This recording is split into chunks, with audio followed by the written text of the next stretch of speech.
ये आकाशवाणी है। कोविड-19 विशेष कार्यक्रम के अंतर्गत प्रस्तुत है कोरोना वायरस संक्रमण की वर्तमान स्थिति पर चर्चा, जिसे प्रस्तुत कर रहे हैं आकाशवाणी संवाददाता सिद्धार्थ सिंह। इस कार्यक्रम में आमंत्रित स्वास्थ्य विशेषज्ञ हैं डॉक्टर अपर्णा अग्रवाल। नमस्कार श्रोताओं, आकाशवाणी के समाचार सेवा प्रभाग द्वारा कोरोना जागरूकता श्रृंखला के इस विशेष कार्यक्रम में आपका स्वागत है और आज के इस एडिशन के साथ मैं हूं सिद्धार्थ सिंह। श्रोताओं, इस समय जब पूरा देश कोरोना महामारी की जंग को लड़ रहा है और हम सभी देशवासी अपनी हिम्मत, हौसले, जज्बे और जागरूकता के सहारे इसका मुकाबला कर रहे हैं, हमारे मन में इसे लेकर बहुत सारी शंकाएं और सवाल रहते हैं। ऐसे में हमारी यही कोशिश रहती है कि हम कोरोना से जुड़ी हर एक जानकारी आप तक पहुंचाएं। कोरोना के इस दौर में आप अपने आसपास स्वच्छता बनाए रखिए, हाथ धोते रहिए, मास्क पहनिए, सोशल डिस्टेंसिंग बनाए रखिए और अपने मोबाइल फोन में आरोग्य सेतु ऐप डाउनलोड कीजिए। तभी हम कोरोना पर जीत हासिल कर सकते हैं। श्रोताओं, आज के इस कोविड-19 पर विशेष फोन इन कार्यक्रम में हमारे साथ चर्चा करने और आपके सवालों का जवाब देने के लिए हमारे साथ हैं लेडी हार्डिंग्स मेडिकल कॉलेज नई दिल्ली के मेडिसिन विभाग में professor doctor Aparna Agarwal. Doctor Aparna, हम आकाशवाणी के तमाम श्रोताओं की ओर से आपका अभिनंदन करते हैं और आज के इस कार्यक्रम में आपका स्वागत करते हैं। धन्यवाद। श्रोताओं, अब कोरोना से संबंधित सवाल हमारे आज के एक्सपर्ट से टोल फ्री नंबर 1800-115767 और 0112331444 पर पूछ सकते हैं। अब हमारे ट्विटर हैंडल @AIRNews पर #AskAIR पर अपने सवाल पोस्ट कर सकते हैं। डॉक्टर अपर्णा, अगर कोरोना की मौजूदा स्थिति पर एक नजर डालें तो देश में कोविड-19 मरीजों के स्वस्थ होने की दर बेहतर होती जा रही है और अब यह 75.27 हो गई है। पिछले 24 घंटों में 57,469 मरीज स्वस्थ हुए हैं। स्वास्थ्य मंत्रालय ने कहा है कि देश में ठीक होने वालों की संख्या 23,38,000 से अधिक है और ये मौजूदा सक्रिय मामलों से 3 गुना से भी ज्यादा है। तो आप कोरोना की वर्तमान स्थिति को कैसे देखते हैं? केसेस बढ़ रहे हैं। नई जगह में जहां पे पहले डिस्ट्रिक्ट अफेक्ट नहीं हुए थे वहां पे आ रहे हैं। जो मेट्रोपॉलिटन सिटीज जहां पे पहले बहुत ज्यादा आक्रमण था कोरोना का, जी, अभी वो कम हो रहा है। तो ये देखने में आ रहा है कि कई जगह में प्लेटू हो गया है, कई जगह में अभी केसेस बढ़ रहे हैं और अभी बहुत कम ऐसे डिस्ट्रिक्ट्स बचे हैं जिसमें कि कोरोना एकदम नहीं है। जिन स्टेट्स में पहले नहीं था, जी, अभी उनमें बढ़ रहा है। लेकिन अच्छी बात यह है, जैसा आपने बताया, कि रिकवरी रेट बढ़ रहा है, जी, और केस फेटेलिटी रेट जो हम बोल रहे हैं वो जी, कम हो रहा है। नंबर्स बढ़ते जा रहे हैं लेकिन डेथ कम हो रही हैं। तो ये काफी हमारे लिए अच्छी न्यूज है कि डेथ्स कम हो रही हैं, क्योंकि सबसे ज्यादा हमको डर इसी का है कि भाई डेथ्स कितनी होती हैं। अगर हम डेथ्स को बचा सकें, कम कर सकें, तो वो हमारी एक बहुत बड़ी अचीवमेंट है। जी। और डॉक्टर अपर्णा, बात करते हैं मास्क को लेकर WHO की जारी एडवाइजरी की, जिसमें कहा गया है कि 12 साल से बड़े सभी बच्चों के लिए मास्क आवश्यक हैं। WHO ने अपनी एडवाइजरी में यह भी कहा है कि 5 वर्ष या उससे कम उम्र के बच्चों को मास्क नहीं पहनना चाहिए। इसके अलावा 6 से 11 साल की उम्र के बच्चों के परिजनों से उनके मास्क पहनने और उतारने में मदद और निगरानी रखने को कहा गया है।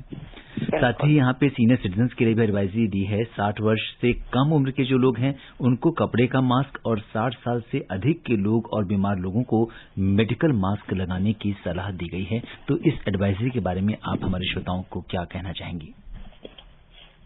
पहले ऐसा माना जा रहा था कि बच्चों में वायरल लोड कम होता है, लेकिन अभी ये पाया गया है कि बच्चों में भी वायरल लोड ज्यादा है।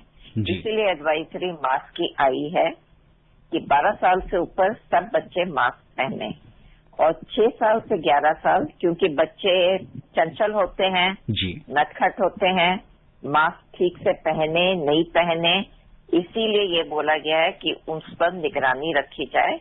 और अगर ऐसे बच्चे हैं जो एकदम मास्क नहीं पहनते, तो फिर उनको नहीं पहनाएं, नहीं तो हानिकारक हो सकता है। 5 साल से कम उम्र के बच्चों में मास्क नहीं पहने, क्योंकि ऐसा हो सकता है कि वो उसको मुंह में चबाने लगे, हाथ उसके ऊपर में रखेंगे, जिससे नुकसान ज्यादा हो सकता है बजाय फायदे के। इसीलिए ये एडवाइजरी दी गई है। जहां तक एल्डरली का सवाल है कि 60 साल से ऊपर के लिए जिनको कोमॉर्बिडिटीज जो हम बोलते हैं, जिनको शुगर की बीमारी है या लंग डिजीजेस हैं, अस्थमा है, ब्रोंकाइटिस है, और कोई भी ऐसी कोमॉर्बिडिटीज हैं जो ओबीस है, हाइपरटेंशन है, उनमें मेडिकल मास्क बोला गया है, क्योंकि कपड़े के मास्क के कंपैरिजन में मेडिकल मास्क से सेफ्टी कुछ प्रतिशत ज्यादा है। इसीलिए उनको बोला गया है कि वो पहने। अभी जब हम लोग ने शुरू किया था, कोरोना जब स्टार्ट हुआ था, तब मास्क की लिमिटेशन थी, कमी थी, तो उसको हेल्थ केयर वर्कर्स और फ्रंट लाइन वर्कर्स के लिए रिजर्व करके रख रहे थे। अब हमारे पास सरप्लस मास्क हैं, तो क्योंकि वो प्रोटेक्शन कुछ % भी अगर बेटर देते हैं, तो इसीलिए एडवाइस है कि भाई 60 साल के ऊपर लोग जिनको कोमॉर्बिडिटीज है कोई भी, वो मेडिकल मास्क का उपयोग करें बजाय कपड़े के मास्क के यूज के। और डॉक्टर अपर्णा, जैसे बहुत छोटे बच्चे हैं जो 5 साल के नीचे हैं, अगर बहुत जरूरी है कि अगर माँ उन्हें अपने साथ बाहर ले जाना चाहती है, तो ऐसे में उनके लिए आपकी क्या सलाह है? ऐसे में उनके लिए एक्चुअली इतने छोटे बच्चों को मास्क पहनाना मुश्किल होता है, क्योंकि कभी वो चबा देंगे, हाथ उनके इधर उधर जाते हैं, वो अगर मास्क के ऊपर में लगाएंगे तो उसका फायदा होने के बजाय उसका नुकसान होएगा। तो इसीलिए उनके लिए यही एडवाइस है कि माँ बच्चे को अपने साथ में रखें। बेटा तो ये है कि उनको बाहर नहीं लेकर जाएं अपने साथ, वो बेस्ट है। अगर घर में कोई भी ऐसा है जो बच्चे का ख्याल रख सकता है, तो बच्चों को बाहर नहीं लेकर के जाएं। अगर ले जाना जरूरी है तो उनको फिर भी भीड़ वाली जगह में नहीं लेकर जाएं, जैसे मार्केट प्लेस है और ये है, और बाकी टाइम माँ या पिताजी अपने साथ अपनी निगरानी में रखें बच्चों को, और उनके बच्चों के हाथ बार बार साबुन से धुलवाएं, ताकि वो इधर उधर जब वो टच करते हैं तो उससे कोई प्रॉब्लम नहीं होए। तो और ये ध्यान रखना है। डॉक्टर अपर्णा, जैसा कि आपने बाजार की बात करी, तो दिल्ली में भी आज 12 साप्ताहिक बाजार जो हैं वो खुल गए हैं, और जो कि कोरोना काल में बंद हो गए थे, तो ट्रायल के तौर पे उनको खोलने की अनुमति दी गई है। और बहुत सारे लोग ऐसे होंगे जो इस समय वीकली हाट में या बाजार में होंगे और हमारे कार्यक्रम को भी सुन रहे होंगे। तो आपसे ये जानना चाहेंगे कि ऐसे भीड़ भाड़ वाली जगहों पे जब ये शुरुआत हो रही है, तो लोगों को किस तरीके का एहतियात बरतने की जरूरत है? एहतियात वही 3 पिलर्स है हमारे, जो शुरू से आप बोलते आए हैं, हम लोग बोलते आए हैं। वो ये है हैंड हाइजीन, हाथ घर से साफ करके निकले साबुन से, अपने हाथ अपने पर्स में, बैग में सैनिटाइजर की बोतल रखें और बीच बीच में सैनिटाइजर से हाथ धोते रहें। सेकेंड मोस्ट इम्पोर्टेंट, बिना मास्क के कहीं नहीं जाएं, और मास्क सिर्फ लगाना आवश्यक नहीं है, उसको ठीक से लगाना आवश्यक है। बहुत बारी हम ये देख रहे हैं कि मार्केट में जाते हैं, लोगों ने मास्क तो बांधे हुए हैं, लेकिन वो ठोडी के ऊपर है या सिर्फ मुंह के कवर कर रहा है, नाक के नीचे है। तो इस चीज का हमको खास ध्यान रखना है कि मास्क नाक और मुंह दोनों को कवर करे और टाइट रहे ऊपर। अगर लूज मास्क बांधा हुआ है तो फिर उसकी एफिकेसी कम हो जाती है। और तीसरी चीज सोशल डिस्टेंसिंग, जहां पे भी भीड़ ज्यादा है वहां पे अवॉइड करें या वेट करें कि भीड़ छन जाए, कुछ लोग निकल जाए, उसके बाद। गवर्नमेंट ने गाइडलाइंस इशू की है वीकली मार्केट के लिए कि एक स्टॉल में कितनी दूरी पर होनी चाहिए, कितने लोग उसमें रह सकते हैं, शॉपकीपर्स, और ग्राहक कितने हो सकते हैं, वो हमको स्ट्रिक्टली फॉलो करना चाहिए। और इस बीच डॉक्टर अपर्णा, हमारे साथ बहुत सारे श्रोता हैं जो जुड़ना चाह रहे हैं, और सबसे पहले हम रुख करेंगे राजस्थान में अलवर का, जहां से हमारे साथ जुड़ गए हैं कार्यक्रम में श्याम सुंदर जी। श्याम जी नमस्कार, कार्यक्रम में आपका स्वागत है। नमस्कार सर। जी, अपना सवाल पूछिए। नमस्कार डॉक्टर साहब। नमस्कार सर, मेरा एक सवाल है जी। मैं सर 61 साल का हूँ और मुझे आज तक कोई बीमारी नहीं हुई जी। बीपी शुगर वगैरह ऐसी कुछ भी। जी। तो सर, जब से ये कोरोना की बीमारी आई है तो मैं डेली घर में बना करके काढ़ा पीता हूँ 1 गिलास भर के जी 100 ग्राम का। जी उसमें तुलसी जी, गिलोय और लौंग और हल्दी डाल के पीता हूँ जी। और मैं ये आपसे पूछना चाहता हूँ कि ये कितना सही है मेरे लिए और कितना नुकसानदायक है और कोरोना से कितना बचाव हो सकता है। जी बिल्कुल, जैसा कि आप स्वास्थ्य मंत्रालय की जो एडवाइजरी है आयुष मंत्रालय की, उसमें भी काढ़े को लेकर बहुत सारी चीजें दी गई हैं। डॉक्टर अपर्णा, इस समय जो हम देख रहे हैं कि कोरोना काल में आयुर्वेद जो है एक नए तरीके से उभर के सामने आया है। हम लोग अपनी पुरानी पद्धति में वापस जा रहे हैं और काढ़े का सेवन काफी मात्रा में लोग कर रहे हैं, तो क्या कुछ कहना चाहेंगी? जी, मैं इसके लिए राइट पर्सन नहीं हूँ जी, लेकिन ये बताऊंगी कि इन सब चीजों से बोलते हैं इम्यूनिटी बूस्ट होती है जी, तो आपको कोरोना से शायद प्रोटेक्शन मिले। ये आयुष मंत्रालय की एडवाइजरी है और इन सब चीजों में नुकसान कुछ नहीं है। तो अगर आप नहीं भी मानते इस चीज को तो भी फॉलो कर सकते हैं क्योंकि इसमें नुकसान कुछ नहीं है और होएगा तो फायदा ही होगा, नुकसान कुछ नहीं होगा। तो अगर आप काढ़ा पी रहे हैं बहुत अच्छी बात है। आप हेल्दी इंसान हैं तो आपको चांसेस कम है अगर आप एहतियात सारा बरत रहे हैं। अगर एहतियात नहीं कर रहे हैं तो आप काढ़ा भी पिए तो भी चांसेस हैं। तो अगर आप सब एहतियात बरतते हैं और साथ में काढ़ा पी रहे हैं, प्रिकॉशंस ले रहे हैं, तो आपको कोरोना के चांसेस कम होने चाहिए। और अब हम राजस्थान के बाद रुख करते हैं ओडिशा का, जहां से हमारे साथ बुल्लू पटनायक जी जुड़ गए हैं। पटनायक जी नमस्कार, कार्यक्रम में आपका स्वागत है। सर नमस्कार जी नमस्कार। My name is Bullu Patnaik, Keonjhar district, Odisha state. जी। माय क्वेश्चन इज कोविड-19 कोरोना वायरस को कैसे हटा जाएगा? जी, अपना सवाल एक बार फिर से दोहरा दीजिए। कोरोना वायरस को कैसे हटा जाएगा? जी, आपका सवाल बहुत क्लियर नहीं है। कोरोना वायरस को कैसे हटाया जाएगा पूछना चाह रहे हैं? जी, डॉक्टर अपर्णा ये जानना चाह रहे हैं कि कोरोना वायरस कैसे खत्म होगा? कैसे खत्म होगा तो अभी कोई भी इस चीज का जवाब नहीं दे सकता है। एक चीज ये जरूर है जो भी बोल रहे हैं कि हर्ड इम्यूनिटी जब हो जाएगी। जी। हर्ड इम्यूनिटी मतलब एक पर्टिकुलर परसेंटेज पॉपुलेशन जब इन्फेक्ट हो जाती है वायरस से, उसको हम हर्ड इम्यूनिटी बोलते हैं। अब वो परसेंटेज 60% है, 70% है, या कुछ लोग कह रहे हैं कि मे बी उससे थोड़े कम में भी हो जाए, वो उसकी जानकारी अभी तक किसी को नहीं है। लेकिन जब एक पर्टिकुलर परसेंटेज ऑफ लोग, मेजॉरिटी ऑफ पॉपुलेशन इन्फेक्ट हो जाती है वायरस से, तब वायरस की रेप्लिकेशन जो आगे दूसरे लोगों को इन्फेक्ट करता है, इन्फेक्टिविटी रेट कम हो जाता है। उससे कोरोना धीरे धीरे करके डिजीज डाई डाउन कर जाती है।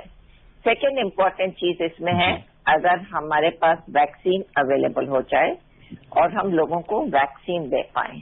जब हम पूरी पॉपुलेशन को वैक्सीन मेजॉरिटी ऑफ लोगों को दे दें, उसका पर्पस फिर वही है कि वो इम्यूनिटी बनाता है और एक पर्टिकुलर परसेंटेज में पॉपुलेशन में जब वो इम्यूनिटी होगी, 60% अभी हम लोग मान के चल रहे हैं जी। तो फिर कोरोना वायरस की इन्फेक्टिविटी रेट कम हो जाती है।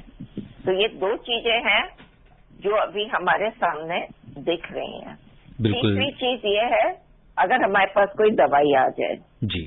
फिलहाल हमारे पास कोई ऐसी दवाई नहीं है जो कि इसको क्योर कर दे जी। हमारे पास काफी सारी अभी रिसर्च से ऐसी चीजें पता चल रही हैं जिससे हम इसकी सीरियसनेस, सिवियरिटी कम कर सकते हैं, जिससे हम इसकी ड्यूरेशन कम कर सकते हैं। लेकिन अभी तक कोई ऐसी दवाई नहीं आई है जिससे हम इसको क्योर कर सकते हैं। तो ये तीन चीजें हैं जो अगर हमारे सामने आएंगी तो फिर कोरोना का इम्पैक्ट कम हो जाएगा। बिल्कुल, जैसा कि डॉक्टर अपर्णा ने बताया कि हर्ड इम्यूनिटी अगर आती है या हमारे पास कोई ऐसी कोरोना की दवा आती है या हमारे पास वैक्सीन आती है तो हम कोरोना पे विजय पा सकते हैं। लेकिन जब तक ये सब नहीं हो रहा है, हमें जो सरकार के दिशा निर्देश हैं उनका पालन करना होगा, मास्क लगाना होगा, हैंड हाइजीन का ध्यान रखना होगा और सोशल डिस्टेंसिंग का पालन करना होगा। और अब हम राजस्थान, ओडिशा और महाराष्ट्र के बाद अब रुख करेंगे नवी मुंबई का, जहां से शंकर विश्वास जी हमारे साथ जुड़ चुके हैं। हेलो शंकर जी, नमस्कार, कार्यक्रम में आपका स्वागत है। नमस्कार, मेरा उम्र 61 है और अभी रनिंग है और बाद बाकी में एक ब्लड प्रेशर है मेरा थोड़ा, और बाद बाकी कोई बीमारी नहीं, कोई भी नशा नहीं करता हूँ मैं। हाँ, मैं बैचलर आदमी हूँ और मैं एक सिंगल रूम में, छोटा रूम में रहता हूँ। जब से कोरोना वायरस शुरू हुआ तब तो मैं एक्चुअली क्वारंटाइन में है, मेरे रूम में कोई आते नहीं, मैं बैचलर आदमी हूँ। और बाद बाकी मेरे यहाँ से, मैं घर से मेरे 1 किलोमीटर दूर है, बाजार में जाता हूँ कभी, और बस जाता मैं चला आता तुरंत। मैं यार सोशल डिस्टेंस को मैं फॉलो करता हूँ और नाक में मास्क पहन के जा रहा हूँ और बाद बाकी आने के बाद मैंने वॉश कर लेता हूँ हैंड। आपको जितना प्रिकॉशन में सारे सब फॉलो करता हूँ, इसलिए हम सही हूँ इस टाइम। और कोरोना आरोग्य सेतु ऐप मेरे मोबाइल में है। बिल्कुल, आप सभी एहतियात का पालन कर रहे हैं। जहाँ तक है मान रहा हूँ और दूसरे को भी एडवाइस देता हूँ मैं सर। बिल्कुल, आपका संदेश जो है हमारे दूसरे श्रोताओं के लिए भी है कि आप जितने भी सरकार के दिशा निर्देश हैं उनका पालन कर रहे हैं, सभी एहतियात को अपना रहे हैं। ये बहुत बड़ी बात है क्योंकि आप खुद को स्वस्थ रख रहे हैं लेकिन साथ अपने समाज को भी स्वस्थ रखने में अपना योगदान दे रहे हैं। और अब हम रुख करेंगे गुरुग्राम का, जहां से हमारे साथ अशोक कुमार जी जुड़ चुके हैं। अशोक जी नमस्कार, कार्यक्रम में आपका स्वागत है। नमस्कार सर। नमस्कार डॉक्टर साहब। नमस्कार। हाँ जी सर, मेरा सवाल ये है सर, मेरे को 4-5 दिन खांसी जुकाम बहुत ज्यादा हो गया था जी। तो अभी तो मैं ठीक हो गया हूँ, लेकिन मेरे सर में एक चक्कर बहुत ज्यादा, शरीर में मतलब ऐसा हरकत हो रही है कि मतलब बहुत कमजोर सा महसूस कर रहा हूँ और मतलब इससे मुझे कोरोना का कितना खतरा हो सकता है। और सर दूसरा सवाल ये है कि प्लाज्मा सर क्या होता है, क्योंकि आज अमेरिका ने भी प्लाज्मा के लिए बोला है, तो सर प्लाज्मा के बारे में समझाएंगे जी। सबसे पहले डॉक्टर अपर्णा बात करते हैं, जैसा कि इन्होंने बताया कि 4-5 दिनों से सर्दी, खांसी, जुकाम है और बदन में बहुत दर्द है, तो क्या ये कोरोना के लक्षण हो सकते हैं? हो सकते हैं। अगर आपका कोई एक्सपोजर हुआ है, अगर आप बाहर निकलते हैं घर से और आपके किसी साथी में और कोई कांटेक्ट में ये हुआ है, या आप ऐसे एरिया में रहते हैं जहां पे कोरोना के काफी केसेस हैं, फिर आपको टेस्टिंग करवानी चाहिए कोरोना की। अगर ऐसा नहीं है तो आप अपने आप को क्वारंटाइन कर लें घर में जब तक आपके सिम्टम्स पूरी तरह से ठीक नहीं हो जाते हैं। तो दोनों में से वो आपको देखना है कि अगर तो केसेस ज्यादा हैं, डाउट है या मन में कोई भी शंका है, तो टेस्टिंग आजकल इजी हो गई है और आप टेस्टिंग करवा सकते हैं। बिल्कुल, जैसा कि डॉक्टर अपर्णा ने बताया कि अगर आपको किसी कोरोना संक्रमित मरीज के संपर्क में आए हैं, ऐसा आपको लगता है, तो आप कोरोना की जांच करवाएं, अन्यथा आप अपने आप को क्वारंटीन कर सकते हैं। इनका दूसरा सवाल प्लाज्मा थेरेपी के बारे में था कि इस समय कोरोना के इलाज में प्लाज्मा थेरेपी का बहुत इस्तेमाल किया जा रहा है और वैश्विक रूप में भी इसका पालन हो रहा है, तो क्या कुछ इस थेरेपी के बारे में आप हमारे श्रोताओं को बताएंगी? जी, प्लाज्मा थेरेपी यह है, प्लाज्मा एक ब्लड का कंपोनेंट होता है जिसमें सारे प्रोटीन्स और एंटीबॉडीज होते हैं जी। जो एक बारी इंसान कोरोना से ग्रसित हो चुका है, बॉडी इस वायरस के अगेंस्ट एंटीबॉडीज बनाती है जिसको हम न्यूट्रलाइजिंग एंटीबॉडीज बोलते हैं जी। तो जो भी मरीज कोरोना से संक्रमित हो चुका है उसकी बॉडी में कोरोना के इफेक्ट खत्म होने के बाद 2 to 4 वीक्स के बाद में एंटीबॉडी लेवल्स मैक्सिमम होते हैं जी। तो ऐसे संक्रमित और ठीक हुए इंसानों से हम लोग प्लाज्मा निकालते हैं और जिसको जो मरीज है कोरोना का अभी जिसमें एक्टिव डिजीज है जी, उनको ये प्लाज्मा हम दे सकते हैं, प्लाज्मा विथ न्यूट्रलाइजिंग एंटीबॉडीज। और ये हमको उस समय देना है जब डिजीज सीवियर स्टेज पर नहीं पहुंची हो जी। तो मॉडरेट केस में, मॉडरेटली सीवियर बोलते हैं, जिसमें हमको ऐसी आशंका है कि ये सीवियर हो सकती है इस मरीज में, उनको हम प्लाज्मा थेरेपी देते हैं।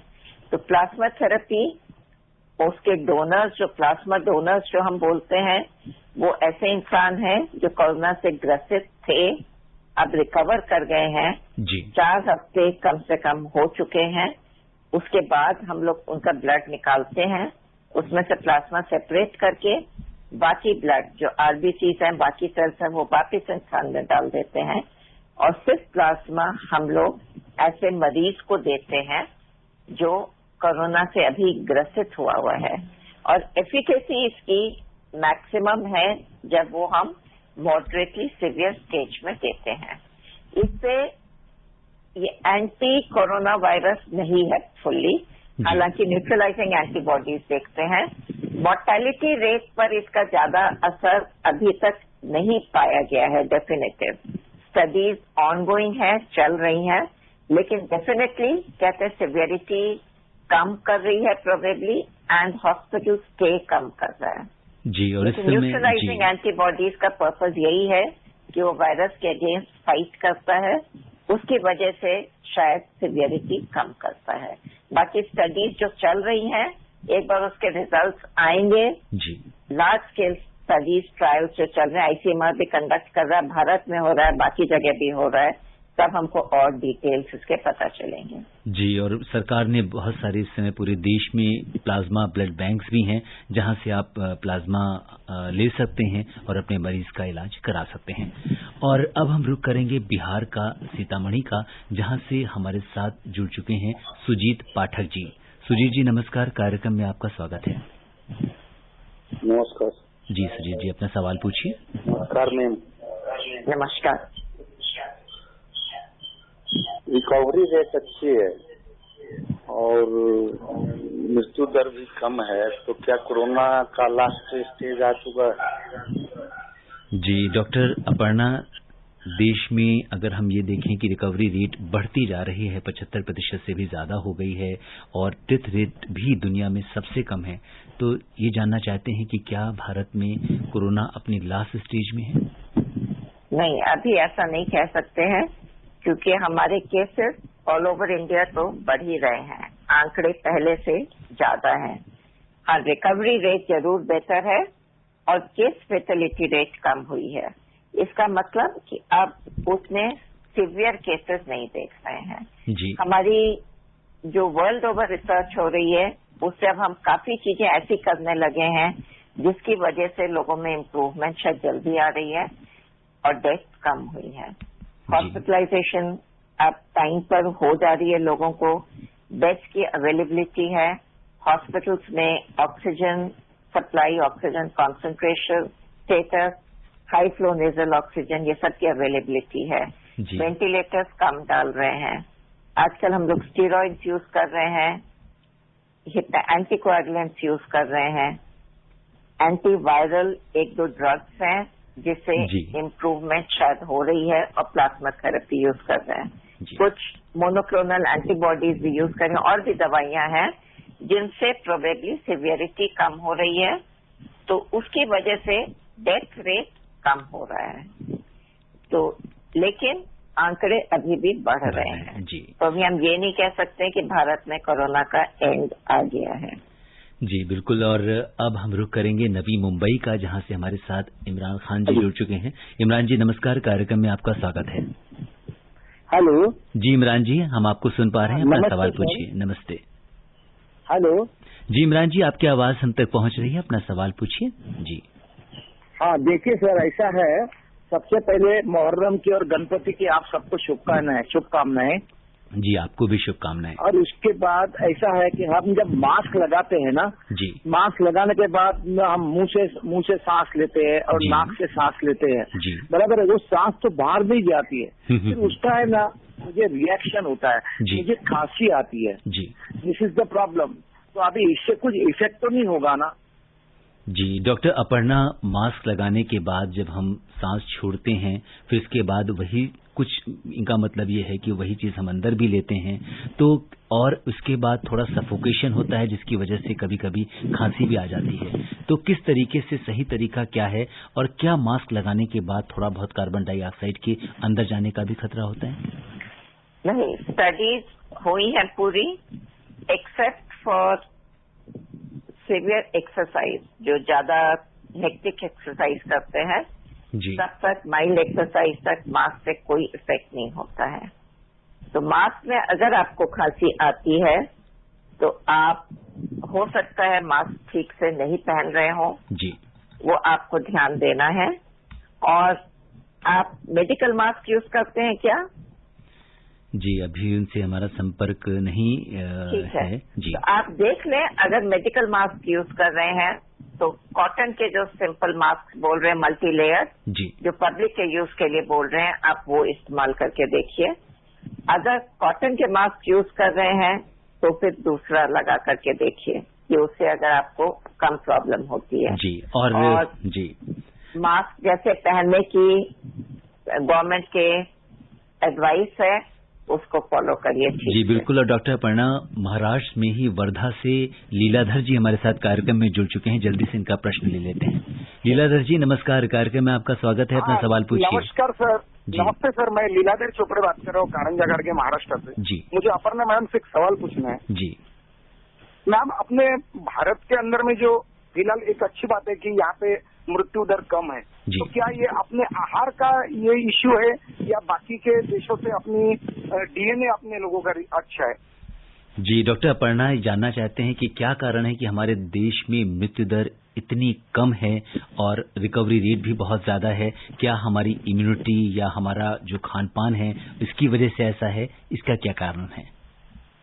वो पूरा स्टडी नहीं है, लेकिन हो सकता है हम लोग, क्योंकि आयुर्वेदा की बहुत सारी चीजें जो नेचुरल इम्यून बूस्टर्स जो बोल रहे हैं, जो आयुष मंत्रालय बोल रहे हैं, वो हम लोग अपने खान पान में नॉर्मली यूज करते हैं, उसकी वजह से हो रही जी। क्योंकि ये लोगों में बातचीत हो रही है रिसर्चर्स में कि शायद हम लोग की इम्यूनिटी बेटर है।